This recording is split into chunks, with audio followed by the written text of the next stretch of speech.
50 సంవత్సరాలైంది. అక్కడ నాకు 6 acres ల్యాండ్ ఉంది. చాలా కాస్ట్లీ ల్యాండ్. ఇదంతా నాకు ఎందుకు చెప్తున్నావు? ఆ ల్యాండ్ నీకు ఇస్తా అన్నారా? డాక్యుమెంట్స్. దానికి కొన్ని స్టెప్స్ ఉన్నాయమ్మా. నంబర్ 1, నువ్వు నా మనవళ్ళ ఉండాలిరా. నంబర్ 2, నేను చెప్పింది నువ్వు తూచా తప్పకుండా చేయాలిరా. నంబర్ 3, ఎప్పుడూ నేను నా స్వార్థాన్ని కాకుండా పక్కవాడి గురించి కూడా 10 రోజులు ఆలోచించాలి. నేను మరీ అంత ఎదవలా కనపడుతున్నానా? అంటే ఓ మాదిరి కూడా కనపట్లేదా?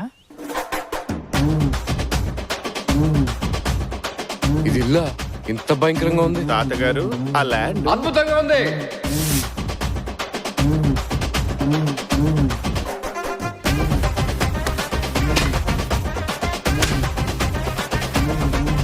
బస్ స్టాప్ వరకు వాడంతా నీచు కమ్మిన కుత్తగాడు ఎవ్వడు లేడనుకున్నా.